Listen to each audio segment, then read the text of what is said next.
생각하고 또 그러한 시간을 갖겠습니다.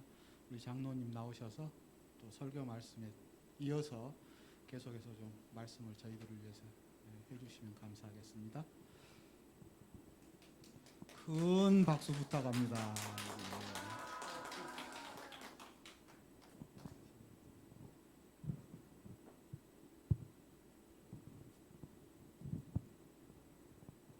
네,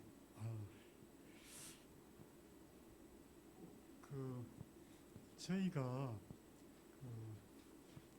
교회 선교 사업의 한 부분으로 평생교육이 우리 교회에서 아예 처음부터 이 시스템이 우리 교회에 짝이 되었다고 하면은 아마 지금 현재 우리 교회의 수준보다 그 어떤 교세보다 한 10배 이상은 성장이 돼 있을 겁니다. 왜냐하니까 이 방향에서 저희들이 결과적으로 우리가 20년을 지나놓고 보니까 우리가 이렇게 영향력을 끼칠 수 있는 부분이 예를 들어서 정부나 교육 또 우리 그 업무를 담당하는 교육부나 또 이제 교육청이나 도나 그러니까 우리의 어떤 윤리 의식, 우리의 그 순수한 의식으로 내뱉는 그분들에게 이렇게 가르쳐 드리는 그 내용을 굉장히 받아쓰기를 하셔요. 그러니까 이만큼 뭐라 그럴까 올바른 가치관을 갖고 이런 방향성을 제시할 수 있는 사람이 있나?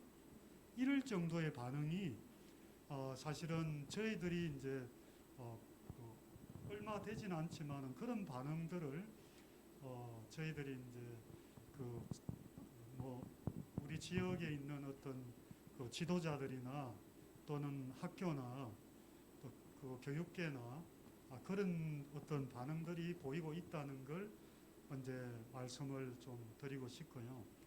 근데 이제 그 일반 그 천주교회나 개신교회가 평생교육을 그럼 잘 하고 있느냐? 앞서서 이제 하시기는 하는데, 그냥 이게 그 정상적으로 이렇게 뭐랄까 그쪽 라인도 아직은 체계화되지를 못했습니다. 그래서 이제 평생교육의 뜻을 두신 목사님들이 서울에서 이제 성공적으로 하는 교회 사례들이 이제 여러분 인터넷으로 들어가 보시면은 도림교회라고 있습니다. 거기 보면은 신자 수가 자기들 말로는 엄청나게 그렇게 이제 평가를 하고 그렇게 하고 있는데 평생교육센터를 그 교회 본당 옆쪽에 따로 하나 가지고 하는데 그 지역에서 그 기관에 대한 신뢰도가 어마어마합니다. 그리고 거기에 학습자 방문하는 모든 분들이 그 교회의 구도자이시고 또 그 교회의 가르침을 그야말로 90% 이상 신뢰를 하거든요. 그러니까 우리가 이제 우리가 지역 사회의 우리 자신과 성도들과 지역 사회의 관계, 교회의 관계가 제가 말씀 잠깐 드렸지만은 이렇게 사도 선생님으로서의 접근 방법이 굉장히 뭐라 그럴까 신뢰도 있게 많은 사람들의 문을 연다 이렇게 이제 볼 수가 있거든요. 저희는 이제 그 따로 나와서 예배소를 하기 때문에 여기 이제 계신 분들한테는 제가 솔직하게 말씀드리자면은 교회가 이 사업을 하기를 원하질 않았어요.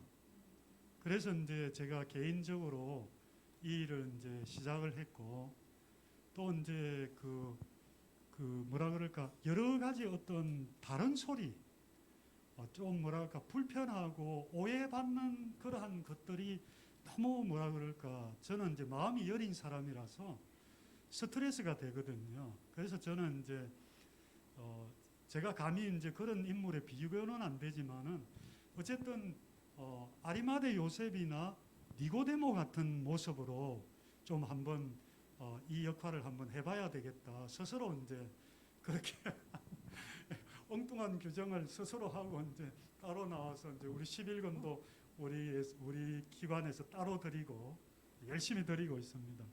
그리고 이제 그렇게 해서 이제 운영을 했는데 그 이제 반응이라는 게 이제 보통이 넘습니다. 우리 학교가 예를 들어서 건물이 필요합니다. 뭐가 좀 필요한데 그 지금 그 시간 나서서 도와주지 않습니다 하고 연명을 이렇게 문안을 내서 이렇게 돌리면은 그야말로 2, 3일 내에 1200명, 1500명이 바로 써줍니다.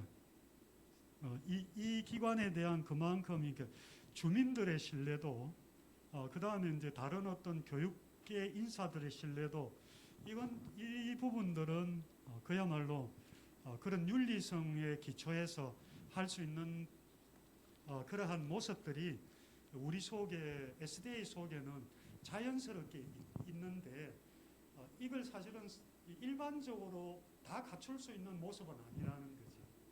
그런 것들이 이제 굉장히 이제 뭐라 그럴까 하나의 어떤 그 토양 구실을 하고 씨앗 구실을 한다고 이렇게 볼 때 저는 이제 LNG 화이트께서 이미 이제 교육에 대한 그런 어떤 지침들 방향성들을 이미 딱 내려놓으셨거든요.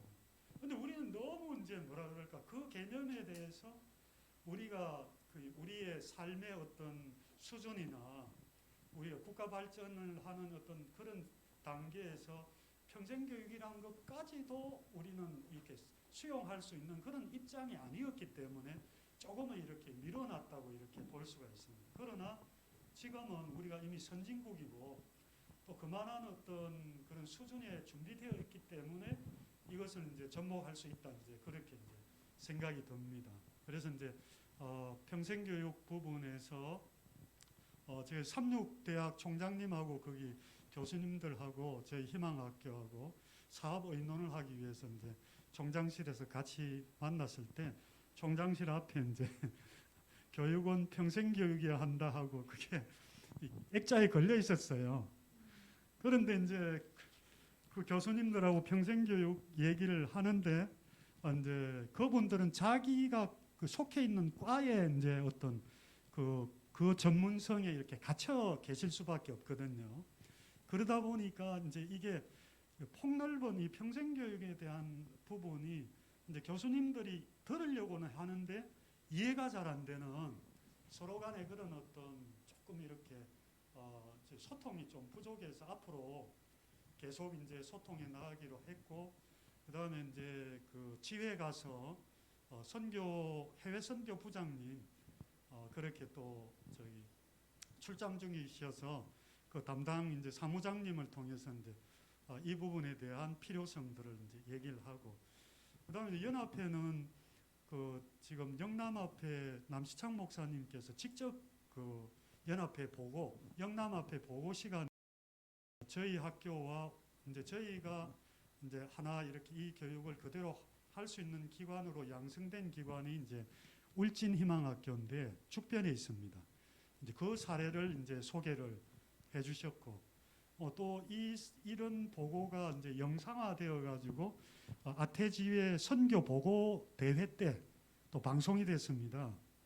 그 다음에 이제 저희가 각 지역에 이제 그 다니면서 이제 이 일을 하고 있고 또 이제 서울의 영등포에 평생교육센터 겸 이제 그 희망나무 교육연구소 그 다음에 이제 그 출판사 이 세 개를 이제 다 이렇게 이제 그 준비를 해서 이제 그 모든 것들을 이제 원하는 어떤 교회나 기관이 있으면은 이제 세팅을 해드리려고 이제 마무리 작업에 들어갔습니다. 그래서 이제 그렇게 근데 저희들이 볼 때는 이제 그 미래지향적으로 볼 때 대부분의 처음 이제 저희들 자신도 그랬거든요.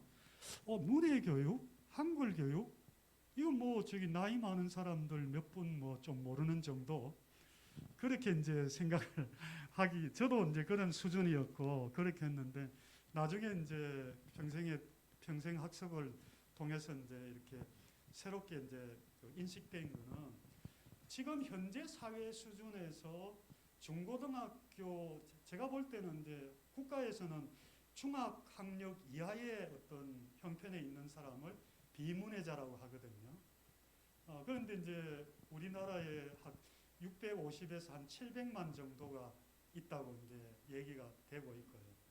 근데 과거에 이제 공부하셨던 분들 중에서도 지금 현재 중학교 공부가 과거의 고등학교 공부의 수준을 이미 뛰어넘거든요.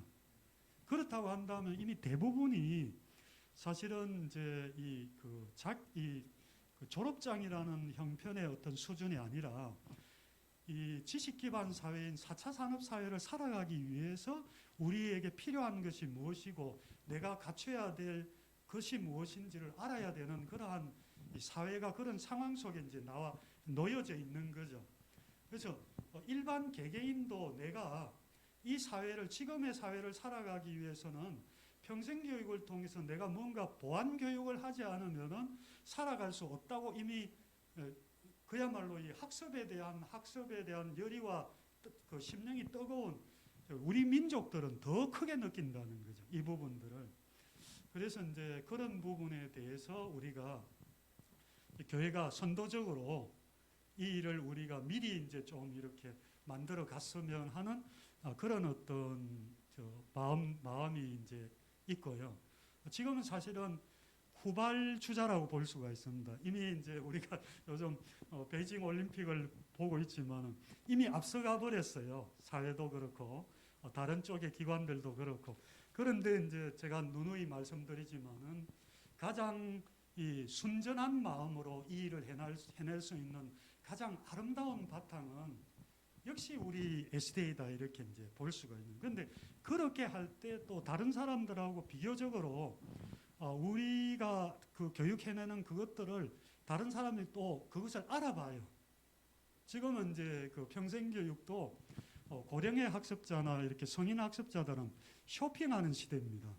내가 A, B, C, D 이런 학습관이 있으면은 여기 한번 다녀보고 저기 한번 다녀보고 하면서 어디가 내가 좀 더 이렇게 나한테 적성에 맞고 또 내가 학습의 어떤 효과를 높일 수 있는 기관인지 찾아다니고 있거든요. 그러면 이제 우리가 가지고 있는 이 마인드야말로 그 사람들에게 가장 좋은 것들을 또 같이 고민하며 그 사람 처지와 형편에서 가르쳐낼 수 있는 그러한 어떤 마인드가 돼 있는 쪽이 이제 우리라고 볼 수가 있는 거죠. 그래서 제가 이제 그 작은 어떤 그 소도시 지역에서 이 학교를 시작했지만은 감히 이제 그 서울에서 이제 서울 영등포에 그러니까 우리 여러 가지 이제 정치적인 그러한 어떤 입장이 있는 지역에서 이걸 갖다가 이제 저희들이 이제 밀어서 이렇게 하고 있는데 이미 교육계 쪽에서는 저희가 올라간다는 사실에 대해서 반응을 하고 있습니다. 왜냐하니까 저희들이 가지고 있는 이 교재들 이게 일반적인 그러한 생각으로는 이걸 공감을 잘 이렇게 캐치해내질 못하거든요. 근데 이제 저희들이 이렇게 가르치는 그 의식들이 생각들이 그야말로 그리스도의 정신이 녹아져 있으니까 쉽게 말하자면 뭐 발명들이 나오는 거죠. 이게 자동스럽게. 최근에 이제 우리 여러분이 그 방송을 통해서 보셨을 거예요. 중학교 3학년 아이들 대상으로 너 학업에 지금 겪는 어려움이 뭐냐? 그다음에 이제 학습을 할 때 그 수학을 배울 때 네가 겪는 마음이 어떠냐? 이걸 다큐멘터리로 그야말로 대답 없이 아이들의 질문만을 방송을 해줬거든요. 아이들이 현재 이 부분에 겪는 자기의 심정들. 근데 그때 이제 중고등학생들이 나와서 그렇게 얘기해요.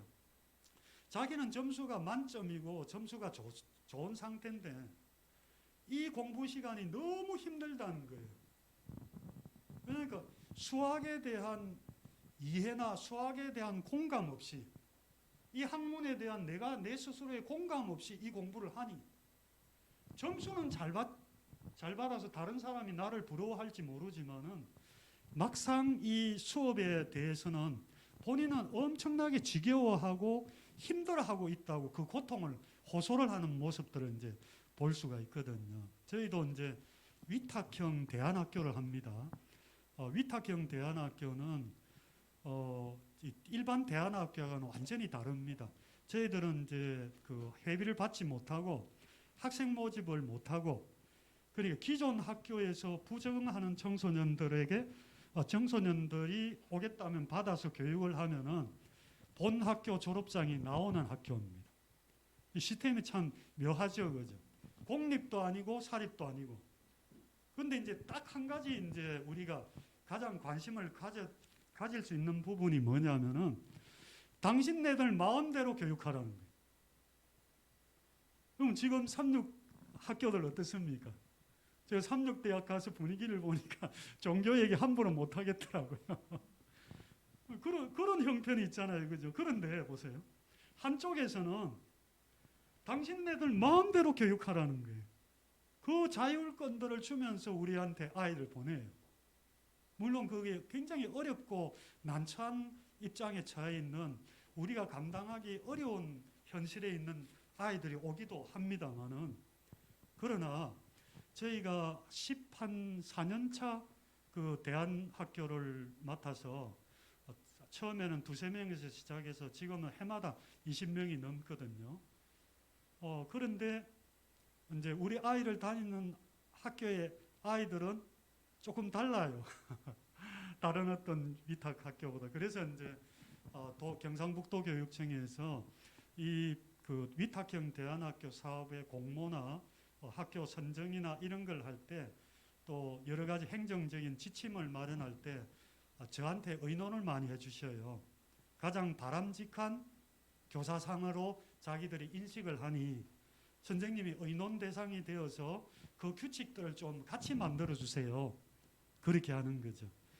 근데 우리가 잘 모르지 않았습니까? 제가 아까 설교 시간은 저는 제가 가지고 있는 공감과 배려의 마음이 정말 쓸모없는 줄 알았거든요.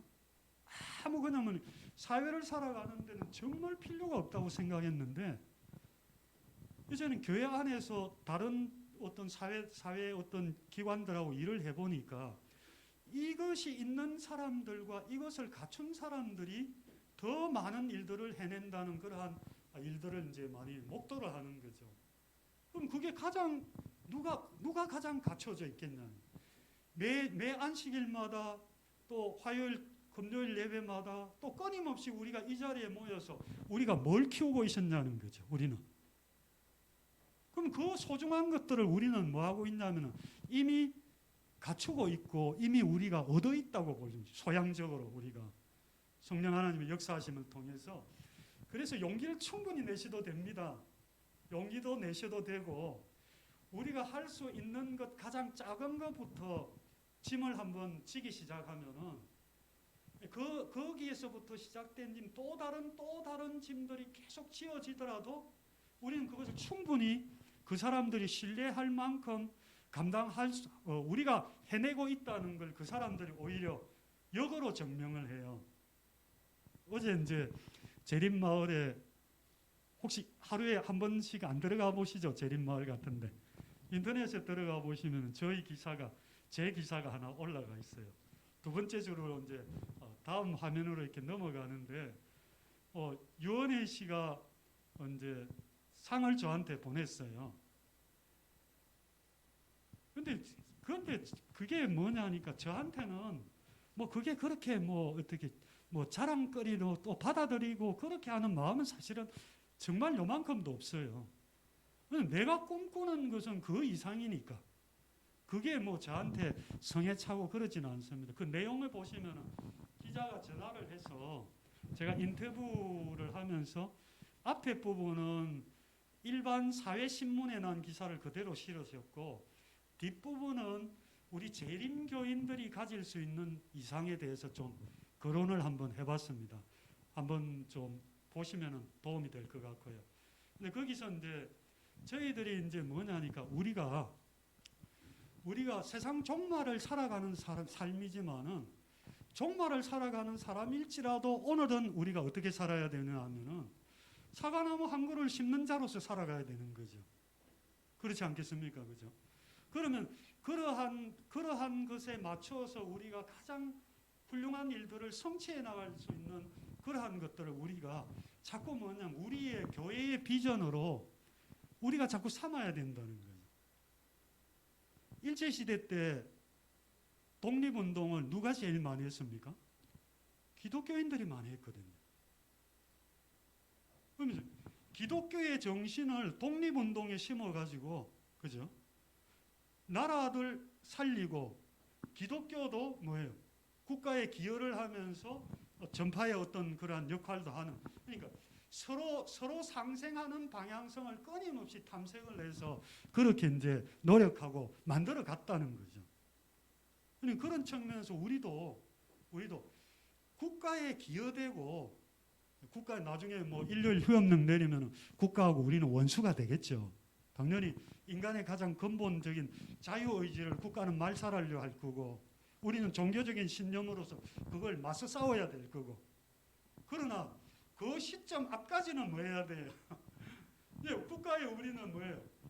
함께 더불어 살아가는 아름다운 동료로서 상생의 원리로 살아갈 수 있다는 걸 갖다 계속 이렇게 우리가 제시해 줄 수 있어야 된다는 거죠.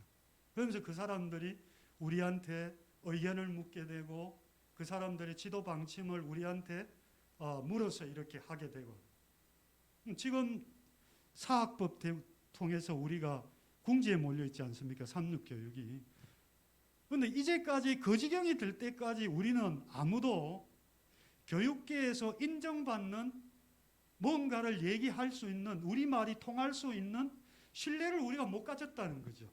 안타까운 현실은.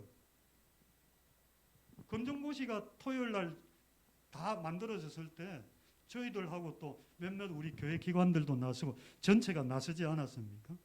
제가 그랬습니다. 우리 이런 학교 전국 회의 때 종교의 자유야말로 교육의 가장 기본적인 철학이고, 이걸 인정받지 못하면 교육이 교육으로서 구실을 못하니까 여러분들 안식일 날 시험을 쳐서 안식일 교인들이 시험을 못 치는 불의한 일이 일어나도록 놔두면 안 됩니다.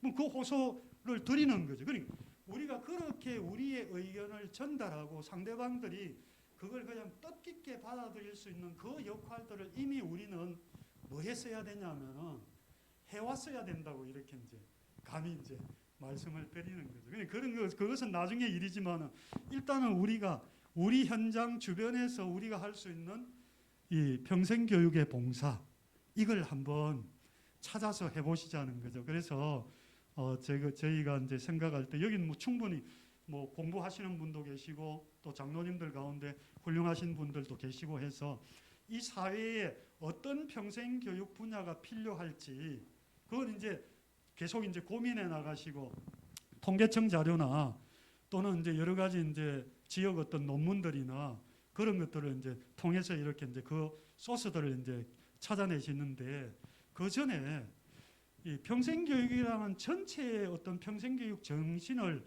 나침반처럼 엮어 나갈 수 있는 프로그램이 있는데, 그게 뭐냐면 문해교육이라고 말씀을 드리는 거죠.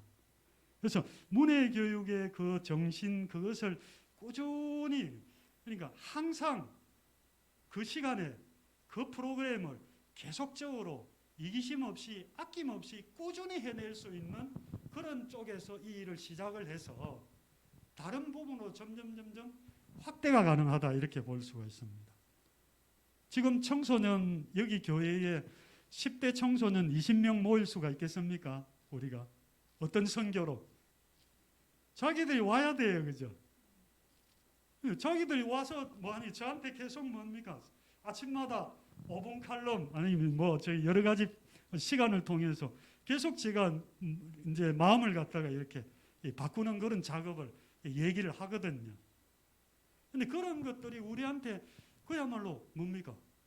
신뢰도를 갖고 이렇게 주어질 수 있다는 거죠. 그 아이를 통해서 그 형제가 있고요, 그 부모님이 있고, 그 친척이 있는 거죠. 할머니들이, 어떤 할머니들은 찾아와서 우리 손주 잘 돌봐줘서 고맙습니다, 이렇게 스스로 찾아오셨어요. 근데 그런 역할을 우리는 집집 방문을 해서 전도지를 돌리고 그렇게 하는 그러한 노력도 나름대로는 필요하지만은, 우리가 꾸준히 우리가 이 지역 사회에, 그러니까 우리가 내뱉는 말을 선생님의 말씀으로 받아들이고 이 가르침들을 잘 이렇게 수용해 줄 수 있는 그러한 환경적 영향력들을 인적 영향력들을 우리 사실 확보해야 된다고 볼 수가 있습니다. 그랬을 때 이 평생교육의 교회의 어떤 접목을 통해서 교회는 시간의 흐름에 따라 발전을 합니다. 그대로.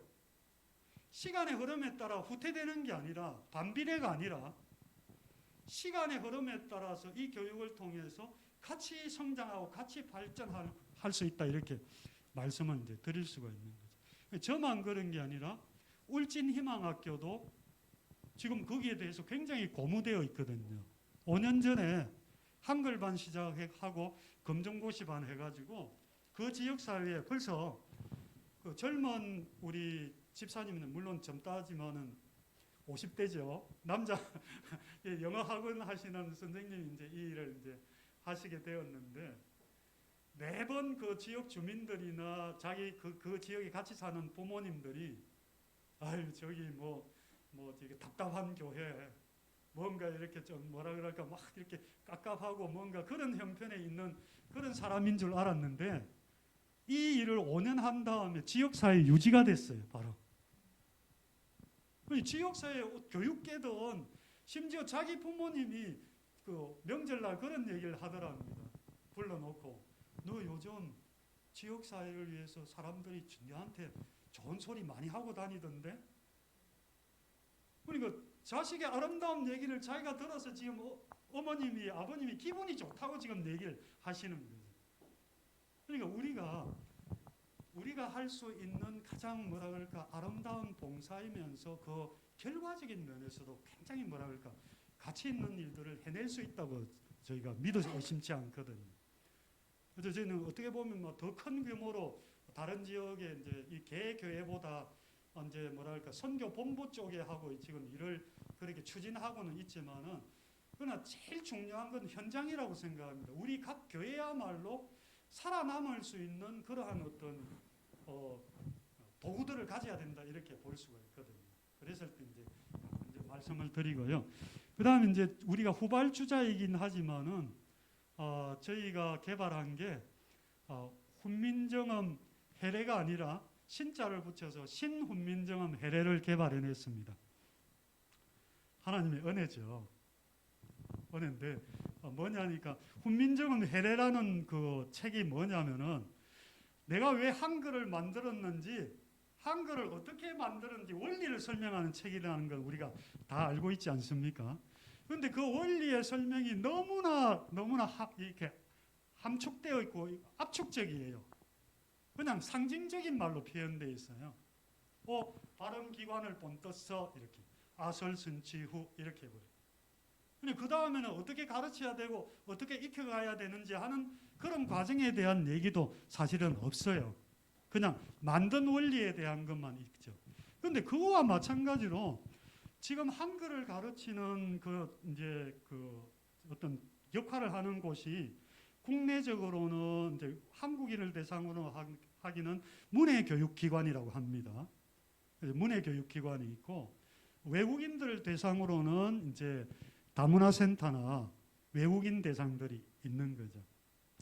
그런데 참 신기한 놀라운 것은 한글의 그러한 우수한 한글을 가지고 있지만은 이 글에 대한 바른 이해가 없어서 한글을 가르칠 능력이 없다는 겁니다. 재밌게도. 참 이상한 현실 아닙니까? 한글을 우리가 세종대왕이 만들어줘서 가지고는 있는데 이 한글에 가르치는 원리를 우리가 가지고 있질 못한 거예요. 그게 이제 뭐라 그럴까 한글의 문제를 풀어나가야 될 또 하나의 이제 과제라고 이제 말씀을 드릴 수가 있겠습니다. 그럼 한글에 대한 한글 교육에 대한 그게요. 저희들이 볼 때는 노인 위주의 대상이 아닙니다. 물론 노인 위주도 있지만은 여러분 보세요. 한글 누가 배웁니까? 배워야 될 대상이 누굴까요? 5살, 6살 아이들 유치원 대상이 있죠. 그 다음에 또요. 유치원 때 배웠지만 잘 모르는 초등학교 과정의 아이들도 있어요. 그리고요. 또 하나는 뭐냐니까 서울대를 나와도 모르는 부분이 있는 거예요. 이게 우리 학교에 할머니 한 분이 저한테 자신 있게 이제 공부를 배워서 자기가 자신 있다고 하는 얘기가, 우리 마을에 서울대 나온 할아버지하고 나하고 글을 썼는데 그 할아버지가 틀렸어, 이렇게 하는 거예요. 이제 언제적 공부예요 그게? 한글 공부. 그 서울대 할아버지가 언제적 서울대입니까? 40년 50년 전에 서울대 공부는 수준은 지금 수준하고 이게 비교가 안 되는 거죠. 그러니까 다시 재교육을 통해 재교육을 위해서도 필요하고요. 외국인을 위해서도 필요하죠. 우리 배우는 시작하는 우리 아동들에게 필요하죠. 그죠? 그다음에 비문해자들에게 필요하죠. 그다음에 북한 사람들은 어떨까요? 우리 같은 비슷한 언어를 쓰지만은 체계는 달라요. 그렇기 때문에 여러분, 우리가 의외로 우리가 이 교육에 참여할 수 있는 그러한 대상들은 생과계로 많이 있다고 볼 수가 있습니다. 지금 이미 배웠다고 하지만은 이걸 체계화시키지 못한 학습으로 해서 엉뚱하게 알고 있는, 제대로 모르는 부분이 너무 많다는 거예요. 그래서 제가 우리 세월산교회 우리 장로님들 목사님 방문했을 때 제가 간단한 예를 하나 드렸거든요. 저희가 이제 만든 거는 자음 14자를 입모양에서 다 도안해서 어떤 입모양에서 이 글자가 입모양에 따라서 소리에 따라서 이 글자가 나왔는지 다 찾아냈고요. 심지어 모음까지도 찾아놨습니다. 자, 모음은 어떻게 이렇게 설명하고 있냐니까, 세종대왕께서 이미 이렇게 말씀을 해버리셨어요. 하늘천 사람 천지인을 가지고 모음의 소리를 만들었다 이러거든요. 그럼 그건 너무 뜬금없는 얘기예요. 왜냐하니까 뜻으로 설명을 하셨지 소리로 연관을 안 시켜주니까 이게 엄청난 뭡니까? 생각의 차이가 있다고 볼 수가 있거든요. 저희들 하나님 은혜로 그걸 찾아냈습니다. 모음도 소리 현상에서 이제 찾아냈죠. 자, 입에 가지고 있는 둥근 입의 소리를 얼굴 앞으로 발음 기관이 들어있는 이 전체 기관이 들어있는 바깥 입 모양을 위아래로 벌리면서 바깥으로 내밀어내주는 소리. 아, 이렇게. 아, 글자를 바로 이렇게. 아, 이렇게. 듣는 소리.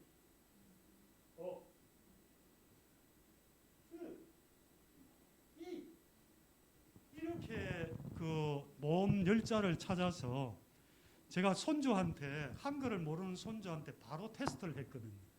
뭐 제가 테스트할 대상이 손주밖에 그 나이 때는 없어서 했는데, 손녀가 5분, 딱 5분 모음 설명 딱 듣고는요, 10자를 5분 만에 다 익혀버렸습니다. 쓸 수도 있어요. 이런 글자가 뭐예요? 이런 글이 한글이다. 한글을 시작할 때 여러분 보세요. 어떤 언어를 배우기 시작할 때 이렇게 쉽게 만들어지고 쉽게 이해할 수 있고 소리를 잡아낼 수 있는 문자가 없는 거예요. 여러분, 영어 공부가 왜 어려울까요? 저는 우리 한글은 뭐 어쨌든 소리를 여러 번 들어서 소리의 글자 변환의 모습 과정이 우리한테 어느 정도 익숙해 있지 않습니까? 그런데 영어는 도무지 그런 게 없어요. 모양하고 소리하고 일치를 하지 않아요. 물론 이름하고는 다행히 영어는 소리하고 닮아 있습니다. 근데 그런 현상의 어떤 끊임이, 서로 간의 어떤 연결점이 끊어진 게 학습의 어려움으로 출발할 때 존재하고, 그것을 풀어내지 못함으로 말미암아 모든 학문을 시작하는 아이들이나 학습의 대상자들이 고통 속에 빠져 있다는 것을 우리는 뭐예요? 이해하고 안다는 거죠. 그러면서 뭐 하는 거예요? 그 아픔을 이해하고 보다듬고 쓰다듬으면서 이 학습을 잘해 나갈 수 있는 형태로 우리가 뭐 하자는 거예요? 평생교육을 하자는 거예요. 그럼 이제 얘기를 돌아가서 저희들 한글을 시작했는데 웬 수학 이렇게도 하실 수가 있는데, 웬 역사, 여러분 그 속에 맥락이 있다는 거죠. 아이들 제가 EBS 얘기하지 않았습니까? 얘네들이 왜 점수가 잘 나오면 내가 못 푸는 어려운 문제를 풀면서도 수학에 대해서 한숨이 나오고 괴로움이 있고 그렇게 할까요? 그렇죠? 왜 그럴까요? 제가 말씀드리기를 학문의 의미성을 나하고 연관시키지 못하는 거예요. 나하고 연관시키지 못한 그 학문을 뭐 하는 거예요? 그 학습을 강요에 의해서 한다 말이죠. 이 강요에 의해서 하는 것만큼 뭐예요? 청소년에게 반감을 주고 그 마음을 뭡니까? 파괴시키고 지옥 같은 일이 없는 거죠. 우리도 사실은 그런 시절들을 나름대로는 다 우리가 이제 겪지 않았습니다. 근데 그런 매듭들을 뭐 하는 거예요? 우리 평생 교육을 하는 사람들에 의해서 그 매듭이 풀려지고 이제 그 사람에게 이해가 될 수 있게 되는 거예요. 그럼 무슨 차이라고요? 국어와 수학의 차이가 뭐냐? 근데 왜 달라졌을까? 수학적 표현과 국어적 표현의 문장 표현 방식이 왜 달라졌을까? 그 의미에서부터 이제 던지는 거예요. 수학적인 것들은 뭘 추구해요? 오직 목적이 뭐예요? 예, 빠른 뭐예요? 계산을 원해요. 그러니까 수학적인 모든 언어는 뭐로 만들어져 있어요? 부호와 기호로 만들어져 있어요. 7 더하기 7은 14다 이렇게 글로 써보세요. 얼마나 글자 수가 많을까요? 근데 수학은 어때요? 아라비아 숫자 7 플러스 7는 14. 무려 뭡니까? 10개의 언제를 싸그리 줄여버리고 딱 5개의 표현들로 딱 멈추거든요. 그러니까 수학 학문의 출발이 무엇 때문에 수학이 존재하느냐, 그 존재의 의미는 나한테 친구가 되기 위해서 존재했는지 나한테 원수가 되기 위해서 존재했는지 그것들을 우리가 뭐예요? 그 학문에 대해서 그 공부 학습에 대해서 아이들에게 뭐 할 수 있어요? 새로운 어떤 희망을 보여줄 수 있고 자기가 뭔가면 이때까지 고민하고 괴로워했던 게 자기가 못나서가 아니라 어떻게 보면 내가 더 뭡니까? 의미를 찾기 위한 갈등이었네. 이렇게 아이들에게 접근이 가능하죠. 그럼 그 아이들이 공부하라 한다고 하고 공부하지 말라고 안 하고 그러지 않잖아요. 그럼 자연스럽게 학문에 대한 자기와의 연관관계를 맺어주면은 그게 어떤 공부든 뭐예요? 와닿거든요. 그렇게 전개되는 것이 바로 이 문해교육의 출발점이다 이렇게 보시면 돼요. 문해교육하면 중학학력 이하라고 하는데 초등과정, 중등과정에서는 국영수 사과가 다 들어가거든요. 그렇기 때문에 그런 맥락에서의 이해가 필요하기 때문에 제가 이제 좀 말씀을 이제 드렸습니다. 그러면 그런 부분들에 선생님들께서는 우리는 20년 동안 고민을 해서 다 고민을 해가지고 뭐 해버렸어요? 만들어 놓았다는 거예요. 얼마나 저한테 누가 만들어줬으면 정말 박수를 치겠어요. 그런데 해보시라는 게 뭐라고요? 이미 만들어져 있으니까 그것도 누가요? 적어도 윤리성을 갖춘 우리가. 윤리성이라는 게 엄청 중요합니다. 너무너무 중요해요. 하루아침에요. 40년 아니 80년 평생을 도덕성 하나의 오점으로 뭐예요? 싸그리 그냥 없어져 버리는 게 지금 현재의 현실이거든요. 제가 보세요. 아이를 위해서 교육해왔고 대안학교를 위해서 그렇게 해왔고 아무리 좋은 일을 해도 제가 요만한 실수를 딱 하나 하면은요. 사회적으로 딱 거론이 되면은 저는 법률적으로나 사회적으로나 매장입니다. 그게 바로 요즘 시대가 원하는 그런 윤리성입니다. 그럼 거기에 가장 누가 오점 없이 누가 깨끗하게 그걸 접목을 해서 잘할 수 있겠냐는 거죠. 이미 계속적으로 내재되어 있고 씻고 갈고 닦은 우리야말로 그죠? 그런 것들을 잘할 수 있다 이렇게 이제 볼 수가 있습니다. 그래서요. 한번 이제 이 지역에 불과 이제 그 축변희망학교도 제가 거기서 이제 설명회를 하고 이제 목사님께서 그 처음 시작할 때 김동열 목사님 김통절 목사 지금 성함이 잘 예, 그분이 이제 저를 초청해서 거기에 시작을 했을 때 목사님께서 이런 말씀을 하셨어요. 이걸 가지고 우리가 뭘 알아주냐 몰라주냐 선교적으로 도움이 되냐 안 되느냐 나중에 10년 뒤에 얘기하고 지금은 그냥 해봅시다 이렇게 시작을 했거든요. 근데 제가 말씀드리지 않았습니까? 그걸 리더하시는 지도자는 이미 그 지역사회에 리더가 돼 있었어요. 도시재생산업에서 또 뭐 어떤 다른 어떤 주민들의 협의체 모임에 계속 불려다녀요. 강연도 하시고. 이런 사람이 여기 있었어. 이렇게 돼요. 그렇게 해주시고 또 그 지역에서 여러 사람들을 지금 교육하는 일에 그러니까 어떤 의미를 부여하고 활동하고 계십니다. 그래서 제가 볼 때는 그래요.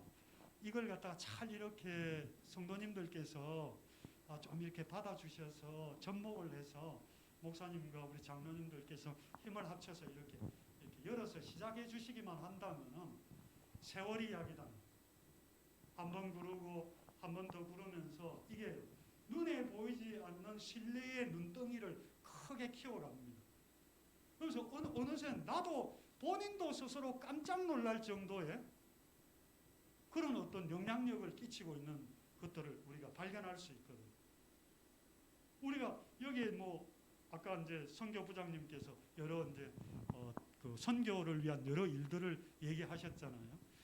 그러한 일들이 자연스럽게 잘 돌아가도록 그렇게 만들어 줄 수 있는 일이 이 일이라고 감히 말씀을 드릴 수 있습니다. 그래서 저희가 도와드릴 수 있는 게 한글 학교, 초급, 중급, 고급 과정인데 이게 진단이 가능합니다.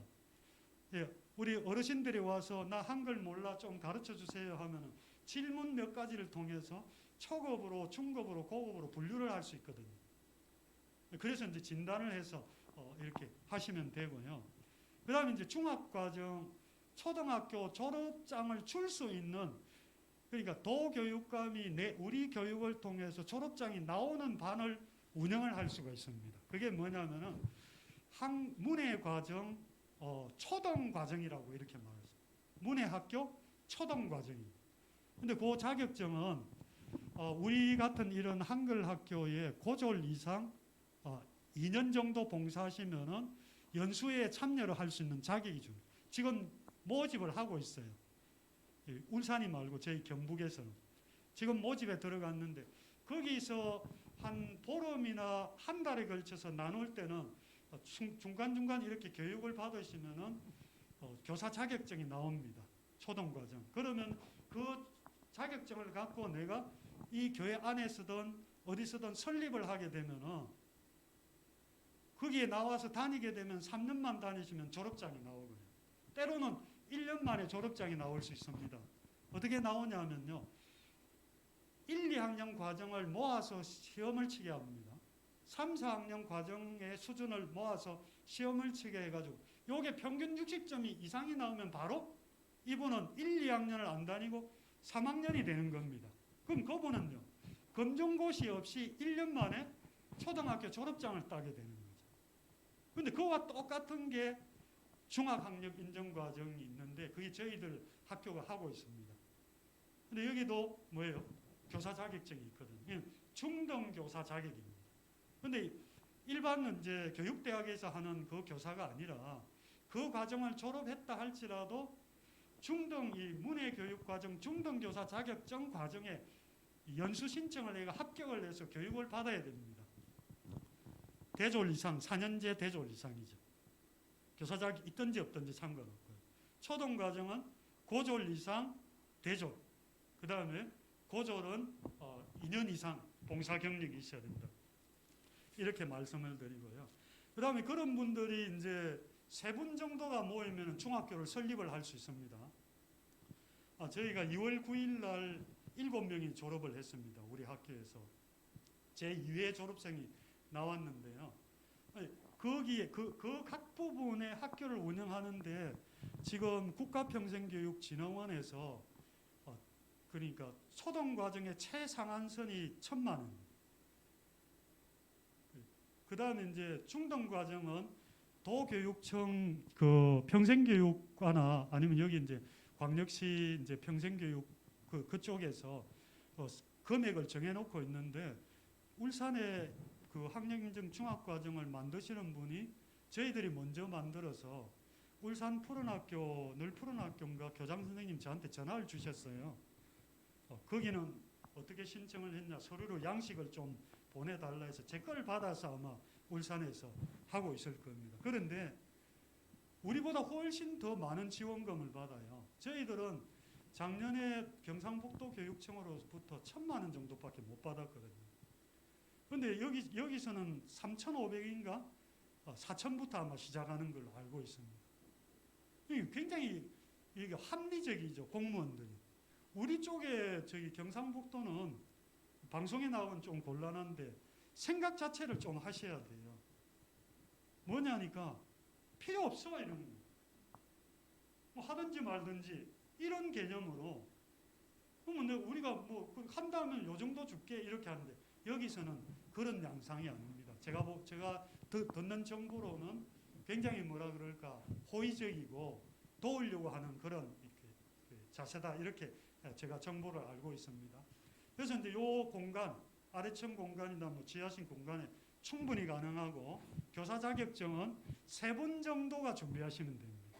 그것도 곧 이제 연수가 있는데 제가 알기로는 전국 어디든 연수가 있는 데서 빨리 따도 돼요.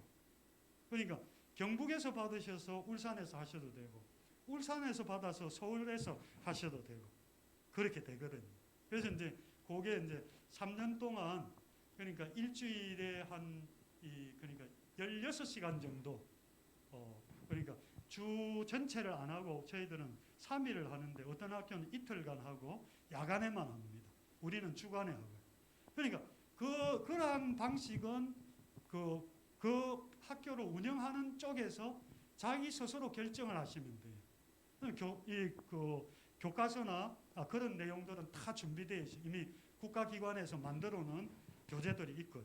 또 필요한 교재들은 또 저희들이 또 보수적으로 이제 우리가 같이 이렇게 나눠 드릴 수가 있죠. 그런 교육들을 문해교육의 한 장으로서 그렇게 시작을 할 수 있습니다.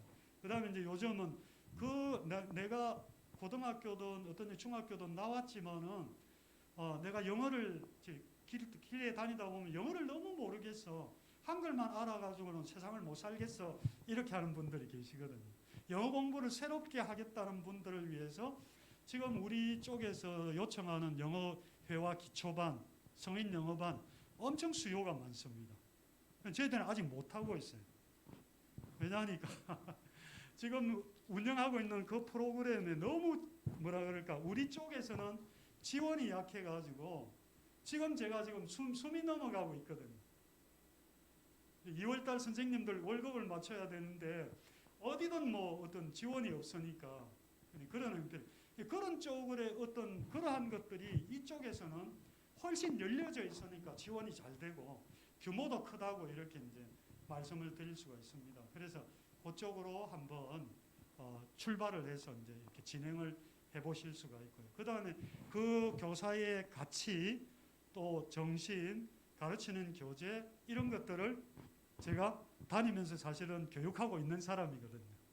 제가 경상북도 평생교육진흥원의 그 학력 인정 과정의 강사 양성을 맨 처음부터 오랫동안 해오던 사람입니다.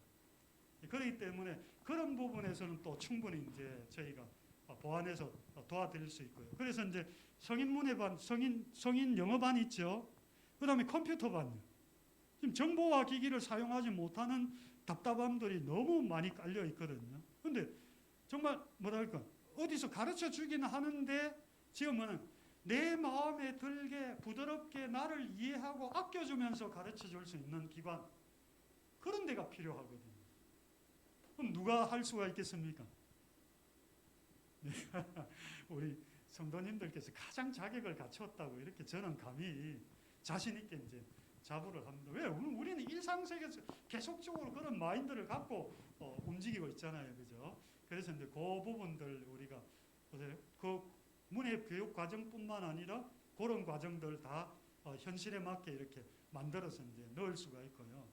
또 하나는 이제 저희들은 이제 고등 과정은 검정고시반을 하고 있습니다. 그래서 검정고시반을 통해서 이제 어떤 학생들이 오냐면 요즘은요, 내가 어떤 직업인으로서 예를 들어서 고졸 이상 자격을 갖추었을 때 어떤 자격증을 따는데 그 졸업장이 필요하고 그걸 받았을 때 어떤 기관에 근무할 때 그 자격증으로 오는 더 수입이 있습니다. 예를 들어서 간호조무사 같은 경우에 간호조무사 자격증들은 고졸 이상이어야 되거든요. 그럼 내가 중학교 졸업했든지 초등학교 과정을 마치고 내가 요양보호사로 일을 하셔요. 근데 그거보다는 내가 조금 더 알고 조금 더 나를 성장시키면서 일해보겠다는 분들이 지금 가장 수요가 많아요. 그래서 이제 고졸 검정고시반에 들어오는 학생들이 있습니다. 이제 그분들을 모아서 이제 우리 장로님들께서 과목을 이렇게 집사님들하고 이렇게 좀 나누어서 그 검정고시가 굉장히 쉽거든요. 보통 이제 1학년 과정, 1학기 과정에 집중돼 있다고 보시면 됩니다. 그래서 제가 아까 저는 일주일 만에 합격했다고 말씀드리지 않아서 일주일 공부했는데 국어 100점 나왔습니다. 그만큼 뭐예요? 쉽다는 거예요. 제 얘기는 제 양반이 잘한다 이게 아니라 그만큼 쉬운 형태로 지금 국가가 여러 가지를 어떤 개인이 자기 꿈을 펼칠 수 있는 시스템으로 만들어주고 있다 이렇게 볼 수가 있어요. 그 다음에 이제 우리가 여기서도 하는 방법이 있고 찾아가서 하는 것도 있거든요. 찾아가서 여기서 파견을 해서 교사가 가서 기관을 찾아가서 하는 교육도 얼마든지 가능하죠. 그걸 뭐냐니까 찾아가는 마을 문예 학교든지 이렇게 이름을 붙여서 하는데 지금 이제 제가 이제 그 우리 안 교장님께서 이제 그런 저희들에 대해서 약간 이렇게 정확한 소개를 해주셨는데 지금 사회는요 너무너무 인성교육이 필요한 사회입니다. 인성교육이 없어서 사회가 지옥이 되고 있다는 게 느껴져요. 그러면 그 인성교육은 누가 잘 시킬 수 있겠습니까? 제가 볼 때는 우리 장로님들, 집사님들만큼 인성교육이 잘 돼 있는 분들이 없어요. 그죠? 그럼 내가 그 기간에 어떤 일주일에 한 번이라든지 어떤 시간을 이렇게 내가 나한테 알맞는 시간을 쪼개서 그 기관을 설립을 해서 찾아가 주는 거죠. 가서 프로그램에 한글도 넣고 한문도 넣고 영어도 넣고 인성교육도 넣는 거죠. 그럼 가장 좋은 인성교육은 누가 녹아져 들어가는 거예요? 그렇죠. 예수님이 녹아져 들어가면 그거야말로 최고의 이제 메뉴 아니겠습니까? 그죠? 지금 저희 상주만 하더라도 농약 사이다 사건 잘 아시잖아요. 보도가 되어서 80대 할머니가 어떤 그 마을 주민들하고 서로 간에 뭐 그렇게 어떤 놀다가 어떤 오해 같은 게 쌓여갖고 죽여 없애야 되겠다는 마음이 들어서 약을 타버렸거든요. 근데 그게 그것만 있는 게 아니라 청송에 농약 두유 사건도 있어요. 또 다른데 또 요구르트 사건도 있어요. 이거 정말 뭡니까? 농촌 사회를 자세히 들여다보면은 갈기갈기 찢어지고 망쳐져서 서로 간에 원수가 되어 있는 모습이 되어 있거든요. 그럼 이건 국가적으로 엄청난 뭐예요? 갈등의 소지요, 아픔이요, 또 국가가 해결해야 될 문제라는 거예요. 그러니까 막 뭐냐니까 거기에 대해서 이제 정치 지도자들이나 어떤 지역사회 선출직 공무원들이 눈을 뜨기 시작하는 거죠. 그랬을 때 그런 프로그램으로 우리가요 찾아가서 그분들에게 선생님으로 찾아가서 잘 가르쳐 드리고 그분들이 선생님이 오늘 우리 교회 뭐 하는데 나오실래요 하면은 그분들이 반응이 어떨까요? 두말할 필요가 없어요. 차 대놓으면 아마 다 타실 거예요. 그만한 신뢰도가 이제 형성이 된다 이렇게 이제 볼 수가 있는. 그런데 이제 그 모든 것들을 그야말로 누가 실현을 그 가치를 가장 이상적으로 그 목적을 실현해낼 수 있는 게 누구냐 했을 때 저희는 교회인데 그것도 어디예요? 제7일 안식일 예수 재림교회야말로 가장 그것을 알맞게 잘 실현해낼 수 있는 그런 존재로서 우리가 사명을 부여받고 있다. 이렇게 이제 감히 말씀을 드리는 엘렌 G 화이트 그렇게 이제 설정을 하지 않았습니까? 그래서 그렇게 할 수 있는 일들을 하나둘 찾고 시작을 하고 이렇게 매김해 나간다면은 생각지도 못한 자기들의 고민, 교육계의 고민, 어떤 다른 사회의 고민들이 우리한테 위탁이 되고 그 문제를 도와달라고 하게 되고요. 우리한테 방향성을 묻고 지도를 바랍니다. 그래서 또 우리는요, 지역사회에 뭡니까? 우리가 많은 방향들을 제시하면서 우리가 많은 복음의 씨앗들을 뿌려낼 수 있다. 이렇게 경험을 했고, 그렇게 이제 경험을 이제 말씀을 드리는 거예요. 그래서 지금은 이 평생 학습 사회입니다. 이 사회는 이 학습 사회는 다른 사람에게 접목하는 것도 중요하고 성도님들 스스로가 뭐 해야 되냐면은 이 사회를 살아가기 위해서 끊임없이 내가 학습하는 사회. 그러니까 학습이 필요한 존재로서 나를 인식해야 된다. 그게 뭐 어떤 성경 공부도 또는 그 성경 공부는 우리의 정신이고 바탕이고 가장 고결하고 숭고한 가치잖아요. 그 가치 속에서 이런 것들이 이렇게 다 접목해 나올 수 있다. 이렇게 이제 말씀을 드릴 수 있는 거죠. 그래서 우린 끊임없이 우리는 뭐 해야 되냐면은 세월 속에서 그냥 내일이면 뭔가 달라지겠지. 내일이면 형편이 좀 나아져서 뭔가 다른 어떤 일들이 벌어지겠지. 이렇게 해서는 안 된다는 겁니다. 우리는 뭐예요? 스스로의 뭡니까? 능력들을 개발하고 그것을 실천해 나갈 수 있도록 그렇게 하시는 게 필요하다. 이렇게 이제 말씀을 드릴 수가 있습니다. 시간이 이제 다 돼서 제가 말을 하다가 좀 늘었습니다. 자, 혹시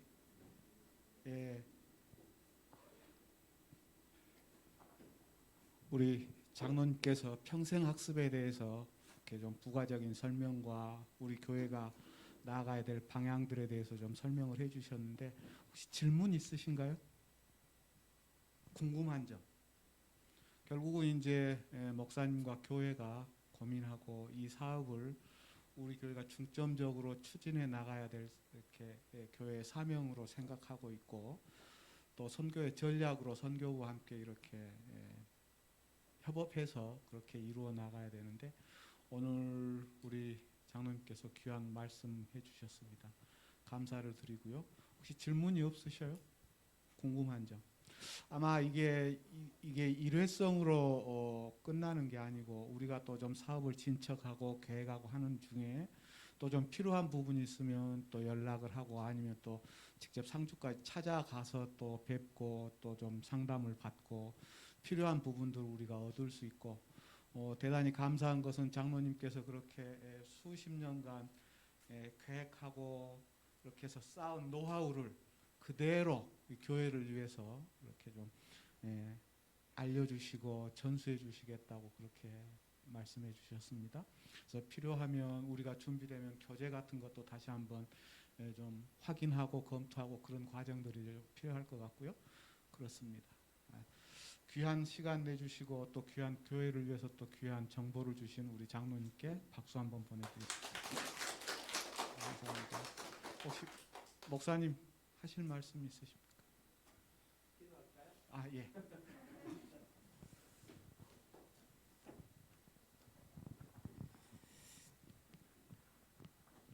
하늘에 계신 아버지 하나님, 세월산 교회가 이 광활한 울산 광역시 안에서 이 마지막 새천사의 기별을 전하고 또 영원한 복음을 전가하는 일에 하나님 지역사회로 다가가서 그들의 친구가 되고 그들의 필요를 채우며 그들의 신뢰를 확보하기 위하여 무엇을 어떻게 시작해야 될지 고민하던 중에 이 희망학교에서 저희들이 희망을 보았습니다.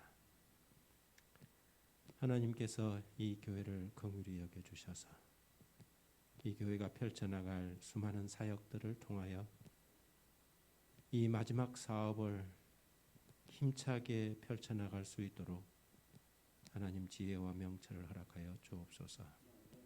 이 일을 위하여 상주희망학교에 임철수 장로님을 세월산 교회에 보내주시고 온 성도들이 우리 장로님이 지난 날 20여년 세월 동안 펼쳐온 아름다운 사역들과 사업들을 전해 듣게 도와주시니 감사합니다. 하나님, 이 숭고한 교육 사업이 하나님의 교회에서도 큰 힘을 발휘할 수 있도록 도와주심으로 하나님, 삶의 여러 가지 기회를 놓친 수많은 사람들, 필요는 있지만은 그것을 채울 수 없는 수많은 사람들이 이 교회를 통하여 그 문을 열고 들어갈 수 있도록 도와주시며 마침내는 그들이 길이요 진리요 생명이신 생명의 문으로 예수 그리스도에게로 나가는 귀한 기회의 문이 되도록 도와주옵소서. 장로님 하시는 모든 또 사업과 상주희망학교에 하나님 복을 허락하여 주셔서 이 사역을 펼쳐나가는데 재정적으로 쪼달리지 않도록 하나님 많은 사람 그것도 지역의 기업들과 관공서들을 통하여 지원이 이루어질 수 있도록 도와주심으로 보람과 기쁨이 늘 충만하도록 도와주옵소서. 하나님께서 우리에게 주신 영혼 구원의 이 대사명을 저희들이 속히 이루고 더 이상은 고통과 눈물이 없는 아버지의 나라가 이 땅에 속히 임하기를 소원합니다. 주여 도와주셔서 저희에게 성령을 부어 주옵소서. 예수 그리스도의 이름으로 기도드립니다. 아멘. 고맙습니다.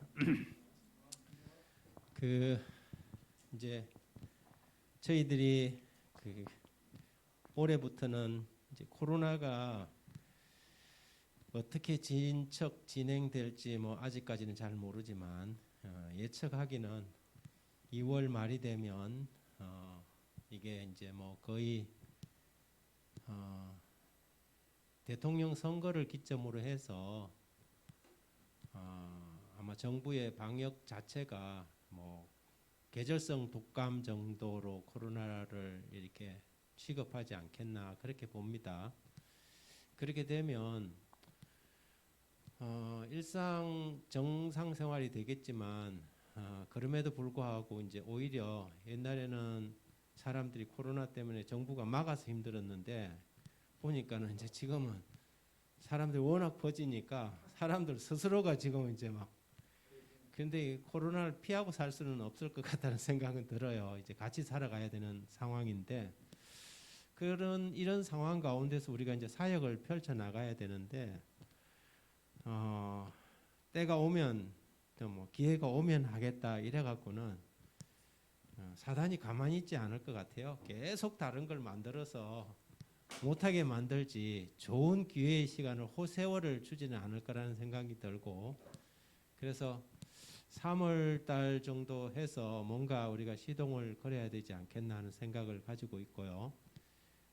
사역은 사역으로 가고 우리 선교부에서 하는 전도회는 전도회로 갑니다. 항상 이게 투트랙으로 가는 거죠. 이거는 하나의 가마력 사역으로 우리가 지역사회에서 어떻게 보면 우리의 선교의 토양을 이렇게 비옥하게 만드는 거라면 열매를 따고 재배를 해서 수확을 하는 것은 선교는 선교대로 계속 가야 된다고 생각합니다. 그래서 이 투트랙을 계속 가는데 지금 우리가 이제 희망학교에서 하는 것처럼 어떤 이 아이템을 가장 먼저 시작해야 될지 이제 이게 가장 관건인데 지금 생각은 어쨌든 한글 학교가 가장 손쉽게 시작할 수 있는 일이 아닌가 싶습니다. 지금 현재 윤정희 집사님하고 이광열 집사님하고 저하고 세 사람이 올해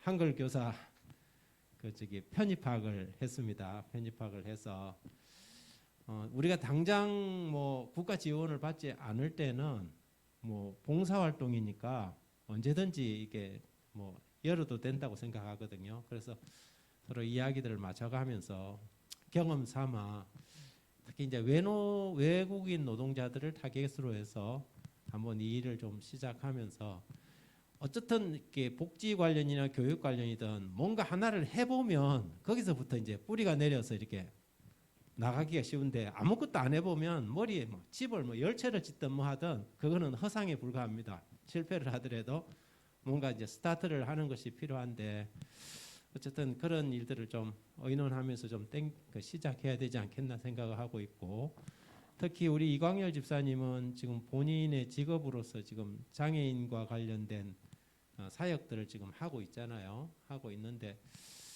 그런 사역들도 우리 교회가 관심을 갖기에는 참 좋은 사역이라고 생각해요. 옛날에 제가 연합회 선교부에 있을 때 우리 연합회장님 황충관 목사님이 늘 하는 이야기가 뭐였냐면, 왜 우리 교회는 70여 개의 복지센터가 있는데 우리나라에서 가장 큰 복지센터를 우리 제7일 안식일 예수 재림교회가 지금 위탁 경영하죠. 동대문 복지센터요. 굉장히 크지 않습니까? 그런데 장애인과 관련된 사역 복지센터는 하나도 없어요. 그래서 항상 그것을 아쉬워했거든요. 그래서 뭐 이게 우리가 복지센터 같이 뭐 그런 건 아니더라도 이 사회 자체가 이 사회적 약자들에 대해서 이 교회가 뭔가 그들에게 할 수 있는 일이 뭘까, 이런 고민들도 함께 좀 펼쳐나갈 수 있으면 참 좋겠다 싶습니다. 먼 길을 또 달려와 주셔서 격려해 주시고 또 길을 보여주셔서 우리 임장님께 감사드립니다. 오다가 설교하는 걸 제가 차에서 다시 한번 방송으로 들었습니다. 너무 감사합니다. 감사드리고요. 다시 한번 박수 한번 부탁합니다. 고맙습니다.